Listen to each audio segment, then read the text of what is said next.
Hello everyone, only exam preparation group channel में आपका स्वागत है। तो आज हम लोग पढ़ने वाले हैं ब्रांचेस ऑफ बायोलॉजी यानी कि जीव विज्ञान की शाखाएं। तो चलिए बिना देरी किए हुए शुरू करते हैं आज का पहला क्वेश्चन। आज का क्वेश्चन आप लोगों के सामने जीव विज्ञान की कौन सी शाखा वंशानुक्रम स्वरूप के माध्यम पर केंद्रित है। इसका सही उत्तर बताइएगा। कौन हो जाएगा? विकासीय जीव विज्ञान, मानव शास्त्र, आनुवंशिकी या फिर जैव प्रौद्योगिकी। इसका सही उत्तर हो जाएगा आनुवंशिकी। क्या उत्तर हो जाएगा? आनुवंशिकी। आनुवंशिकी के पिता कौन है? Gregor John Mendel. इन्होंने कब किया था? 1865। और आनुवंशिकी को सर्वप्रथम जो शब्द का प्रयोग किया था वो कौन है? वो विलियम वेटसन। वो कौन है? विलियम वेटसन, जो कि कब किया था? 1905। ठीक है, चलिए बढ़ते हैं अगला क्वेश्चन की ओर। सब्जियों, फलों और फूलों जैसी उच्च मूल्य वाली फसलों की खेती को क्या कहा जाता है? तो इसका सही उत्तर कौन हो जाएगा? सेरिकल्चर, आपका हार्टिकल्चर, पिसिकल्चर या फिर एपीकल्चर। इसका सही उत्तर हो जाएगा ऑप्शन डी, हार्टिकल्चर। इसका सही उत्तर हो जाएगा सब्जियों, फूलों और फलों की उच्च मूल्य वाली फसलों की खेती को क्या कहेंगे हम लोग? हार्टिकल्चर। सेरिकल्चर को क्या कहेंगे? कीटों के पालन के अध्ययन को, कीटों के पालन के अध्ययन को। और एपीकल्चर क्या कहेंगे? मधुमक्खी के पालन को, मधुमक्खी के पालन हम लोग क्या कहेंगे? एपीकल्चर। पिसिकल्चर किसके पालन को कहेंगे? मत्स्य पालन, मत्स्य पालन। ठीक है, चलिए बढ़ते हैं अगला क्वेश्चन की ओर। कोशिकाओं के अध्ययन को क्या कहा जाता है? चलिए बताइए, इसके सही उत्तर कौन हो जाएगा? कोशिकाओं के अध्ययन को क्या कहेंगे हम लोग? सीरोलॉजी, साइटोप्लाज्म, साइटोलॉजी या फिर इटियोलॉजी। तो कोशिकाओं के अध्ययन को हम लोग कहेंगे क्या? साइटोलॉजी। इसका सही उत्तर ऑप्शन सी हो जाएगा। विटिकल्चर क्या है? विटिकल्चर सब्जियों की खेती, आम की खेती, अंगूर की खेती या फिर फूलों की खेती। विटिकल्चर अंगूर की खेती से संबंध है। अंगूर की खेती सबसे ज्यादा कहाँ पे होती है? भारत के महाराष्ट्र में। कहाँ पे? भारत के महाराष्ट्र में।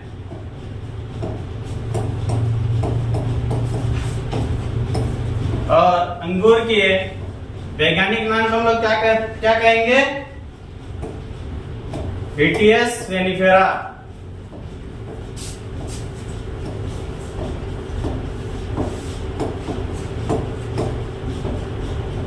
विटियस वेनिफेरा। ठीक है, चलिए बढ़ते हैं अगला क्वेश्चन की ओर। एपिग्राफी का क्या अभिप्राय है? कंकालों का अध्ययन, शिलालेखों का अध्ययन, मानचित्र का अध्ययन या फिर सिक्कों का अध्ययन। एपिग्राफी यानी कि शिलालेखों का अध्ययन, जो कि प्राचीन काल में राजा महाराजाओं जो पत्थरों पे लिखवा करते थे उन्हीं को हम लोग क्या कहते हैं? शिलालेख। तो शिलालेखों का अध्ययन एपिग्राफी। सेरिकल्चर शब्द निम्नलिखित में से किससे संबंधित है? सेरिकल्चर किससे संबंधित है? मछली पालन, रेशम कीट पालन, पक्षी पालन या फिर मधुमक्खी का पालन। तो सेरिकल्चर सबसे इसका सही उत्तर आ जाएगा ऑप्शन बी, रेशम कीट का पालन, मधुमक्खी का पालन। क्या कहेंगे? एपीकल्चर। एपीकल्चर। ठीक है, मछली पालन पिसिकल्चर। मछली के पालन क्या कहते हैं हम लोग? पिसिकल्चर। चलिए बढ़ते हैं अगला क्वेश्चन की ओर। सेरिकल्चर किससे संबंधित है? सेरिकल्चर अभी हम लोग पढ़ा। सेरिकल्चर रेशम के कीड़ों का पालन को हम लोग क्या कहते हैं? सेरिकल्चर। मत्स्य पालन क्या कहते हैं? पिसिकल्चर। पिसिकल्चर। और मधुमक्खी के पालन को हम लोग क्या कहते हैं? एपीकल्चर। ठीक है, बढ़ते हैं अगला क्वेश्चन की ओर। निम्नलिखित में से कौन सा शब्द पशु व्यवहार के जैविक अध्ययन का सबसे अच्छा वर्णन है? बताइए इसका सही उत्तर कौन हो जाएगा? इटियोलॉजी, इथोलॉजी, एंटोमोलॉजी या फिर इथोलॉजी। तो कौन सा शब्द पशु व्यवहार के जैविक अध्ययन का सबसे अच्छा वर्णन करता है? तो वो है ऑप्शन डी यानी कि एथोलॉजी। बढ़ते हैं, चलिए अगला क्वेश्चन की ओर।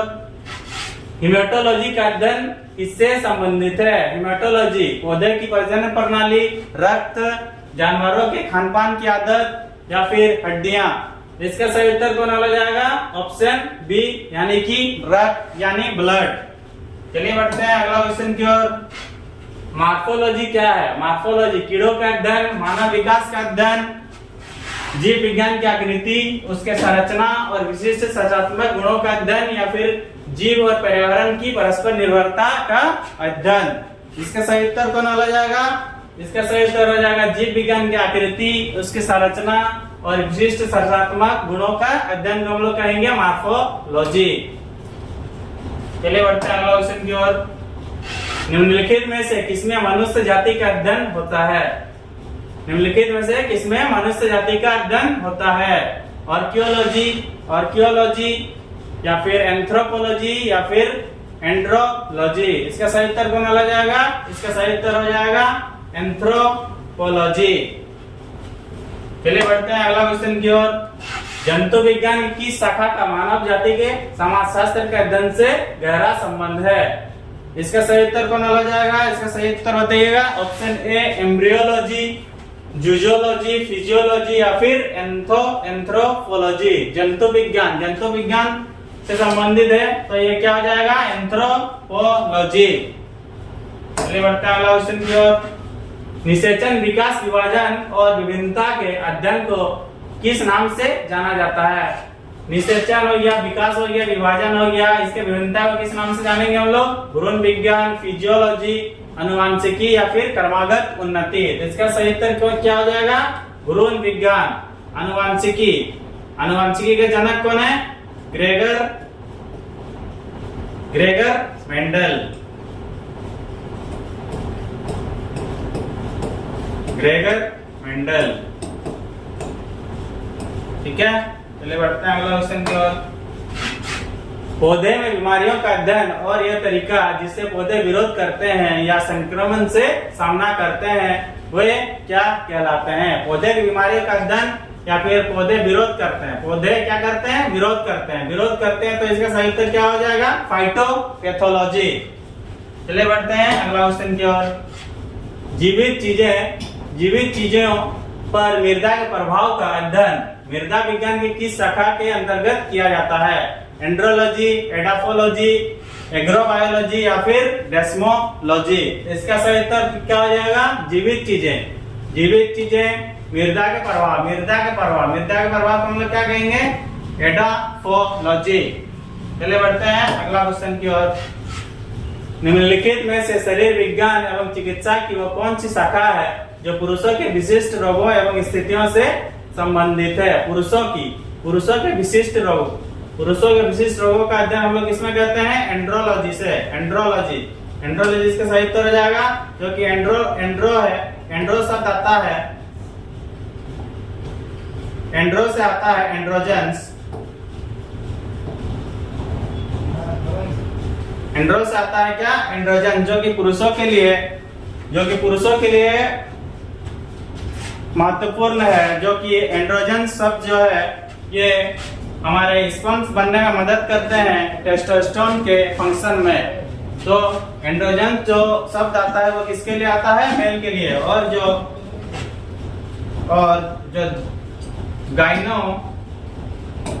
गाइनो वर्ड्स आता है वो किसके लिए आता है? फीमेल के लिए, ठीक है। चलिए बढ़ते हैं अगला क्वेश्चन की ओर। निम्नलिखित में से चिकित्सा विज्ञान की कौन सी परिभाषा यकृत के उपचार के अध्ययन से संबंधित है? तो इसका सही उत्तर कौन हो जाएगा? इसका सही उत्तर हो जाएगा ऑप्शन बी हिपेटोलॉजी। इसका क्या हो जाएगा? हिपेटोलॉजी। जीवों के वर्गीकरण से संबंधित जीव विज्ञान की शाखा को क्या कहते हैं? जीवों के वर्गीकरण। इसका जीवों के वर्गीकरण के संबंधित वर्गीकरण से हम लोग क्या जानेंगे? वर्गीकरण विज्ञान। इसका सही उत्तर क्या हो जाएगा? ऑप्शन ए वर्गीकरण विज्ञान। जंतु विज्ञान किसका अध्ययन है? जंतु विज्ञान किसका अध्ययन है? जानवरों का। और फलों का अध्ययन हम लोग क्या कहते हैं? पोमोलॉजी। पोमोलॉजी। और विषाणु के अध्ययन को हम लोग क्या कहेंगे? बैक्टीरियोलॉजी।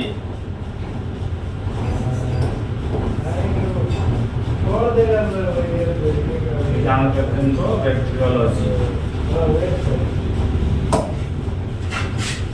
विज्ञान की एक शाखा जो जीवन या पृथ्वी से परे मौजूद जीवन की संभावनाओं से संबंधित है, उसको क्या कहा जाता है? चलिए बताइए, इसका सही उत्तर क्या हो जाएगा? विज्ञान की एक शाखा जो जीवन या पृथ्वी से परे मौजूद जीवन की संभावनाओं से संबंधित है, उसको क्या कहा जाता है? एंटोमोलॉजी, एक्सोबायोलॉजी, माइकोलॉजी या फिर जीवाश्म विज्ञान। तो इसका सही उत्तर क्या हो जाएगा? ऑप्शन डी, यानी कि जीवाश्म विज्ञान।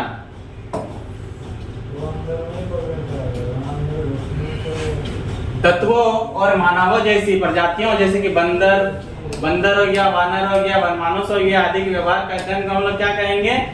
चलिए बताइए, इसके क्या हो जाएगा? प्राइमेटोलॉजी।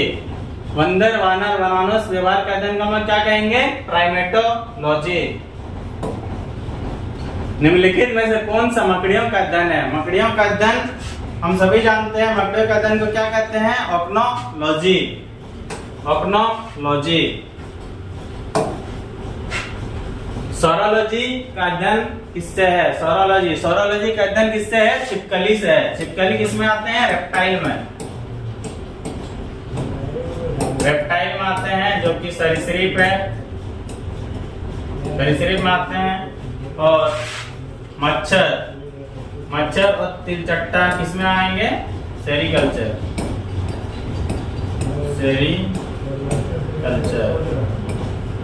ले बढ़ते हैं अगला क्वेश्चन की ओर। एक मानव विज्ञानी संस्कृति का चित्रण दर्शाते अनुसंधान से तैयार करता है। इसके option A ethnography, option B cultural relatives, option C ethnocentrics, option D ethnobotany. इसका सही उत्तर कौन आ जाएगा? संस्कृति का चित्रण यानी कि एथनोग्राफी। इसका सही उत्तर ऑप्शन ए हो जाएगा, एथनोग्राफी। प्राचीन काल के जानवरों, पौधों और अन्य जीवों के संरक्षित अवशेषों या चिन्हों के अध्ययन का विज्ञान क्या कहलाता है? ए नृविज्ञान में क्या हो जाता है? एंथ्रोपोलॉजी। पुरातत्व विज्ञान में क्या कहते हैं? आर्कियोलॉजी। जीवाश्म विज्ञान में क्या कहते हैं? पैलियोटोलॉजी। औषध विज्ञान में क्या कहते हैं? फार्माकोलॉजी। तो इसका क्या कहा है? जानवरों, पौधों एवं अन्य जीवों के संरक्षित अवशेषों को, तो इसका अवरक्षित शेषों को कहा, तो यानी कि जीवाश्म विज्ञान। तो जीवाश्म विज्ञान को हम लोग किससे जानते हैं? पैलियोटोलॉजी। पैलियोटोलॉजी इसका सही उत्तर हो जाएगा ऑप्शन सी। जीवाश्म अध्ययन को क्या कहते हैं? जीवाश्म अध्ययन क्या कहते हैं? जीवाश्म विज्ञान। पैलियोंटोलॉजी के अध्ययन को हम लोग क्या कहते हैं? पैलियोंटोलॉजी अभी हम लोग थोड़ा देर पहले पढ़े, क्या? जीवाश्म। पादप विज्ञान में किसका अध्ययन किया जाता है? ऑप्शन ए मानव शरीर की रचना, ऑप्शन बी पौधे, शुद्ध मात्रिकी, ऑप्शन डी मानव मनोविज्ञान। पादप विज्ञान में किसका अध्ययन करते हैं हम लोग? पौधे का। ठीक है, ऑप्शन बी सही उत्तर हो जाएगा।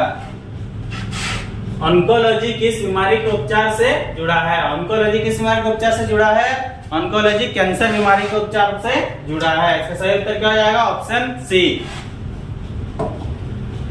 कवक विज्ञान क्या है? कवक विज्ञान बैक्टीरिया का अध्ययन, कुकुरमुत्ता का अध्ययन, वायरस का अध्ययन, परजीवों का अध्ययन। कवक क्या है? कवक है कुकुरमुत्ता का अध्ययन। ऑप्शन बी सही उत्तर हो जाएगा।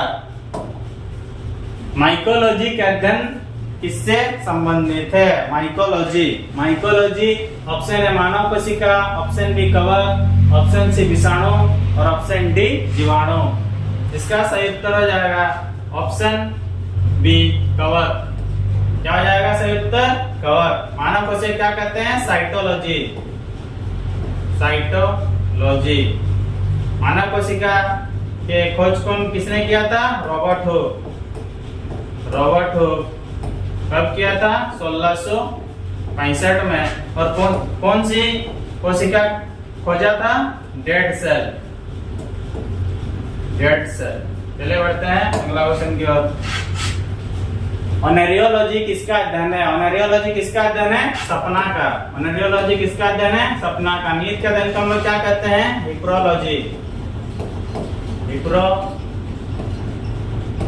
हिप्रोलॉजी।